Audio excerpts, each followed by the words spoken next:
BCom and CA को साथ में कैसे मैनेज करते हैं।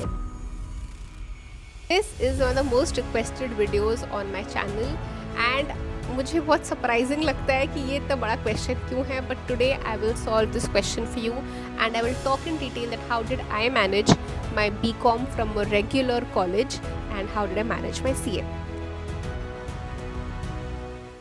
So after class 12, I got into JD Birla Institute of Commerce. It is one of the top colleges of Calcutta and मैंने BCom honours में enrol किया. उस टाइम पे मुझे एक्चुअली मैं सीए के लिए प्रिपेयर नहीं कर रही थी, बट मैं सीएस के लिए प्रिपेयर कर रही थी. एंड मुझे ये पता था कि बीकॉम स्टैंड अलोन कोई बहुत अच्छी या बहुत बड़ी डिग्री नहीं जिससे मैं बहुत पैसे कमाऊँगी. मुझे उतनी बुद्धि थी. तो मुझे ये था यार, मैं बीकॉम का टाइमिंग मैंने इसलिए वो कॉलेज भी चूज़ किया बिकॉज उसके बीकॉम का टाइमिंग सुबह 7 बजे से मैक्सिमम 9 या 10 बजे तक था.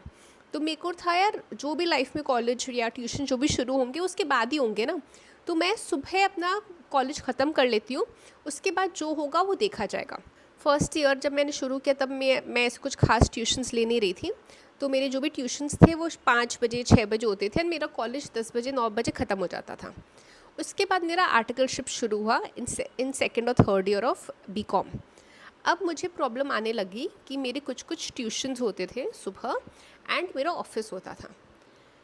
मैं सुबह and if you all know, वैसे JD Birla institute is one of the most strict colleges of Calcutta. वहाँ पे 75% अटेंडेंस कंपलसरी है. अगर आप 75% अटेंडेंस नहीं दोगे तो आप को नेक्स्ट ईयर में प्रमोट नहीं किया जाएगा. एंड पेरेंट्स को भी बुलाया जाता था अगर आपका 75% से अटेंडेंस कम है तो. थैंकफुली मैंने 80% के अबव हमेशा मेंटेन किया था. एंड मुझे ऑनेस्टली पसंद नहीं था कि मेरे नोट्स ये सब मिस हो और मुझे किसी और से नोट्स लेने पड़े.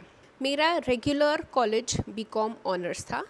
मैं 7 बजे सुबह कॉलेज शुरू होता था एंड मैक्सिमम कभी 10, कभी 10:30, कभी 11, कभी 9, कभी 8:30, डिपेंडिंग ऑन द शेड्यूल. ऐसे टाइमिंग होती थी. अब मैंने प्लान बनाया कि मेरे कुछ ट्यूशन्स होते थे वो सुबह होते थे. जब मेरा कॉलेज, मुझे पता था किस किस दिन क्या क्या है, जब मेरा कॉलेज जल्दी ख़त्म हो जाता था मैं सुबह ट्यूशन्स कर लेती थी. एंड मैंने अपने ट्यूशन्स भी ऐसे लिए थे कि मेरा कॉलेज एंड ट्यूशन बहुत आसपास हो ताकि मुझे ट्रैवल ज़्यादा नहीं करना पड़े. जब मेरे कॉलेज ज़्यादा टाइम चलेगा, मतलब 10 बजे तक, तो मैं शाम को ट्यूशन कर लूँगी. कभी 7 बजे, कभी 6 बजे, जो भी है. एंड मेरा ऑफिस 11 बजे से शुरू होता था. मेरा ऑफिस एंड कॉलेज भी पास पास में था, हार्डली 15 मिनट्स. तो मैं सुबह पहले कॉलेज जाती थी, फिर मैं ऑफिस जाती थी, ऑफिस के बाद ट्यूशन जाती थी. कभी जब मेरा कॉलेज जल्दी ख़त्म हो जाता था, मैं पहले कॉलेज जाती थी, फिर ट्यूशन जाती थी, फिर ऑफिस जाती थी. एंड आप बोलोगे कि यार ऐसे कितना मैनेज किया. मेरे को लगा यार इतना डिफ़िकल्ट नहीं है बिकॉज बीकॉम में ऐसी कुछ बहुत स्पेशल या बहुत अलग पढ़ाई नहीं थी जो सीए में ना हो. If you are studying for CA, BCom and CA के सब्जेक्ट्स आइदर सेम थे और बीकॉम के सब्जेक्ट्स ईजियर ही थे. बिकॉज मैं सीए के लिए प्रिपेयर कर रही थी, मुझे बीकॉम के सब्जेक्ट्स इतने डिफ़िकल्ट नहीं लगे. एंड बिकॉज मैं रेगुलरली कॉलेज जाती थी, मेरे नोट्स भी मेरे पास थे एंड मैं ईजिली पढ़ लेती थी. I will tell you very honestly, second year तक मेरा, सेकेंड या थर्ड या फर्स्ट सेमेस्टर तक मेरा इंटर चल रहा था, सी इंटर. तो मैं कॉलेज में ऑनेस्टली ज़्यादा ध्यान नहीं दिया एंड मेरे मार्क्स भी ठीक आ गए थे. बट जैसे ही मेरा सी इंटर ख़त्म हुआ, थर्ड ईयर में मैंने बहुत मन लगा के अपना बीकॉम किया. मुझे 9 CGPA मिला अपना बीकॉम में. मेरा सिंपल था, बीकॉम जाओ, कॉलेज जाओ, फिर ऑफिस जाओ, ट्यूशन जाओ, बीकॉम, ट्यूशन, ऑफिस. कैसे मैनेज किया मुझे इतना डिफ़िकल्ट नहीं लगा बिकॉज मेरा सब कुछ आसपास था, मुझे बहुत ट्रैवल नहीं करना पड़ा था. एंड 75% के ऊपर अटेंडेंस थी. कभी मुझे लगा था यार मेरे को ट्यूशन ही बहुत ज़रूरी है करना, तो मैं कॉलेज मिस कर देती थी. और मुझे डिफ़िकल्ट इसलिए नहीं लगा बिकॉज मेरा कॉलेज, बीकॉम का कॉलेज कितने ही घंटे का होता है, 2 से 3 घंटे का होता है. वो मुझे बहुत बड़ी चीज़ कभी लगी नहीं है.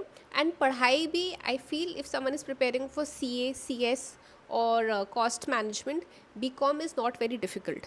The reason why I chose BCom, बहुत लोग बोलते हैं कि आपको ज़रूरी नहीं है बीकॉम करना.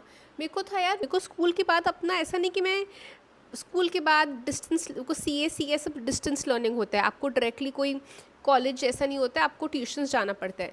मैं बस नहीं चाहती थी कॉलेज के बाद मेरी लाइफ ख़त्म हो जाए, मैं कॉलेज लाइफ इन्जॉय ना करूँ, मेरे फ्रेंड्स ना बने, मैं फेस्ट्स में पार्टिसिपेट ना करूँ। तो इसलिए मैंने बीकॉम चूज़ किया था। एंड ऑनेस्टली आई फेल्ट, जब मैं सी में फ़ेल भी हो रही थी, आई वॉज़ वेरी ग्रेटफुल कि एटलीस्ट मेरे पास एक डिग्री तो है, बीकॉम ही सही पर मेरे पास एक डिग्री तो है। अगर मैं सी भी फेल होती, मैं सी एस भी नहीं करती तो, एंड मैं कॉलेज बीकॉम भी नहीं करती, तो मेरे पास एक्चुअली कोई डिग्री नहीं होती क्लास 12 के बाद। So that's the reason why I did. And honestly I think going to college is very essential, to each his own, but I feel you should go to college. आप networking करते हो, आप बहुत चीज़ें सीखते हो, आप फेस्ट में पार्टिसिपेट करते हो। So I think you should always attend college, but जिसको जो मन है वो कर सकता है। When there is a clash between BCom exam and CA exam, I would request please go for CA, CS, cost management exam, because अगर आपका BCom का बैक भी लगा, आप एग्ज़ाम मिस कर देते हो बिकॉज आपका एग्ज़ाम से क्लैश कर रहा है, आपको 1 महीने 2 महीने बाद फिर से आप वो एग्ज़ाम दे सकते हो। एंड आपको जब मार्कशीट मिलेगी ना फाइनल, उसमें कहीं भी नहीं लिखा रहेगा कि आपका बैक लगा है, तो that's completely okay. And with due respect to BCom, आपको उस डिग्री से बहुत ज़्यादा पैसे आप नहीं कमा सकते हो टिल द टाइम आप कोई बहुत अच्छी यूनिवर्सिटी लाइक दिल्ली यूनिवर्सिटी और श्री राम कॉलेज और समथिंग लाइक दैट, अब वहाँ से करो, एक्सेप्शंस है, वरना आई डोंट थिंक उससे स्टैंड अलोन से आपको कुछ बहुत ज़्यादा पैसे आप कमाओगे।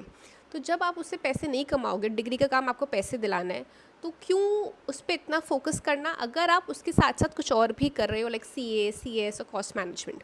अगर आप सिर्फ बीकॉम कर रहे हो, उसके बाद आप कुछ और करना चाहते हो, लाइक आपको टीचर बनना है, आप MCom या कुछ करना चाहते हो, तो obviously you should focus on BCom, and that is very essential. You get good marks and you prepare for something else. You can manage BCom and C very very easily if आप smart हो, आप college, office and tuition सब आसपास लो।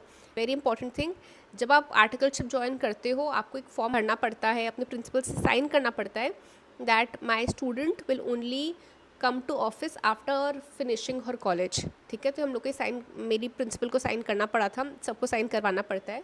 तो मैं अपना college ख़त्म करके ही ऑफिस जाती थी। एंड कभी अगर लेट हो जाता था, कुछ कभी इवेंट आ गया हो कॉलेज में, तो ऑब्वियसली मैं सर को पहले इन्फॉर्म कर देती कि सर आज मैं थोड़ा लेट आऊँगी, मेरे कॉलेज में ये है। एंड अगर ऐसा होता था तो मैं कभी थोड़ा देर रुक जाती थी या कुछ भी। And I think because I feel honestly the kind of articleship form I was in, they were more concern कि आप काम करो, आप जल्दी आओ लेट आओ, ऑब्वियसली आपको डिसिप्लिन मेंटेन करना चाहिए, बट कॉलेज में कुछ काम है ठीक है, बट आप काम ख़त्म करके जाओ। तो हमें हमेशा अपने आर्टिकलशिप फॉर्म में नो वन कुड क्वेश्चन कि किस टाइम पे आप आ रहे हो, बिकॉज काम आप कर रहे थे, आपको उसके लिए 10 बजे तक भी बैठना पड़े तो आप बैठ रहे थे, आपको जल्दी भी आना पड़ेगा तो आप आ रहे हो। So whatever is needed to get the work done, I did that, and that is I think मेरे को कोई इशू नहीं हुआ कि to manage my articleship, my tuitions and my college. I hope this helps, and if you are a CS student struggling with this, I invite you to my masterclass. Link is in description. Please subscribe and comment, and I'll see you in the next one.